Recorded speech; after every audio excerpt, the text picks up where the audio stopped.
General Oleksandr Syrskyi launched a deliberate Ukrainian counteroffensive near Dobropillia to pull Russian attention away from the brutal assaults on Pokrovsk.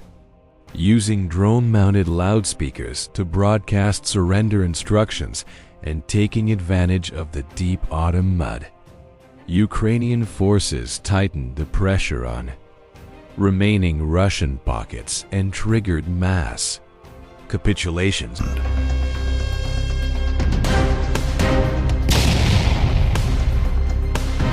As Russian reinforcements struggled to reach the area, the Ukrainian command developed a straightforward plan: strike the isolated enemy groups around Dobropillia and force Russia to divert manpower away from the main offensive toward Pokrovsk. With hundreds of drones circling overhead,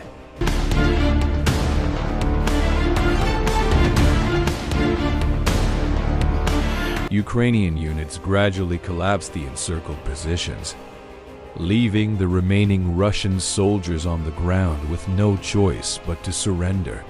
Syrskyi's northern counterattack serves two purposes: clearing the surrounded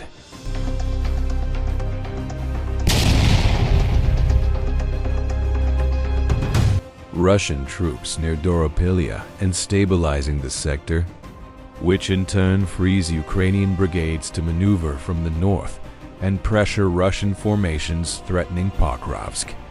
Several pockets have already been fully eliminated, and operations continue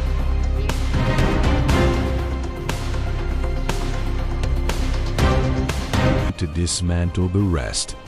According to Syrskyi, the renewed push in the Dobropillia direction aims to stretch Russian reserves thin and force them to split their already depleted forces across multiple axes. This prevents Moscow from concentrating its main strength against Pokrovsk. Ukrainian units are now advancing north of Nikhanarivka and south through Zadyshne, supporting the broader effort to secure the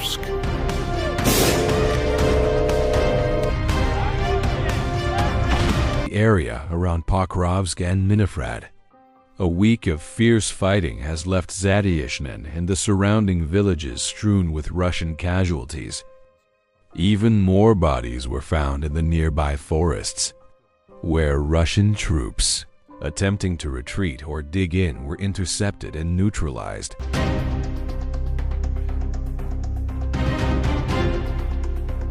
Realizing the hopelessness of their situation, many Russian soldiers began surrendering in groups. Ukrainian drone operators adapted creatively, attaching loudspeakers to FPV drones and flying low over Russian trenches to broadcast instructions on how to safely surrender. In one confirmed case, 2 Russian soldiers fortified inside a building abandoned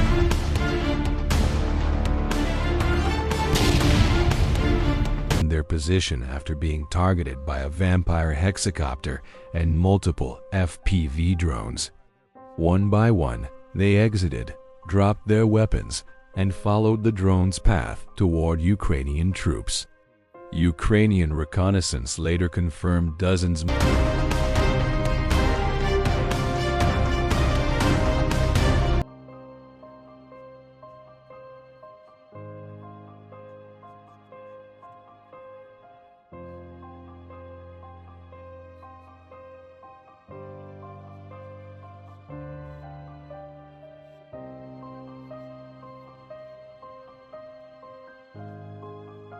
more surrenders across the front after similar broadcasts. Elsewhere, Ukrainian intelligence detected concentrations of Russian infantry and coordinated precision strikes using a mix of FPV drones, kamikaze platforms, and artillery.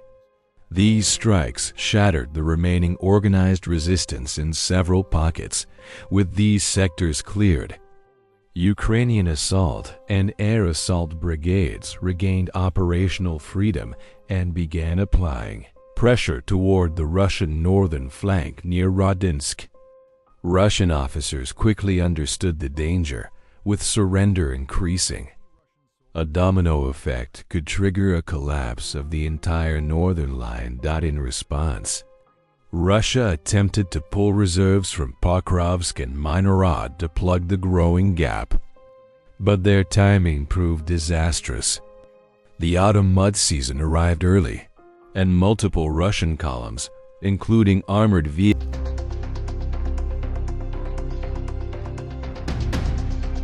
vehicles and supply trucks, became immobilized in waterlogged fields while attempting to reach Dobropillia in one episode.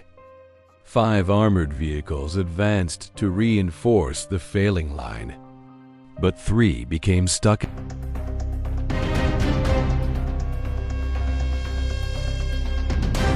in mud so deep that crews were forced to abandon them and wade through flooded ditches. Hamas precision strikes then obliterated the convoy, while Ukrainian FPV drones and hexacopters finished off the remaining vehicles by dropping high explosive charges directly onto their hulls. Russian military bloggers attempted to minimize the defeat by claiming that infantry had dismounted and built defensive positions, but geolocated footage shows a starkly different reality. Charred, armored wrecks and hundreds of Russian bodies scattered across open fields and trench lines. The Ukrainian clearing operation succeeded in its objective, diverting Russian reserves away from Pokrovsk and forcing the enemy to stretch thin after several of their positions collapsed. Syrskyi's strategy of hitting the northern flank has provided badly needed breathing room for Ukrainian defenders in Pokrovsk and Minifrad.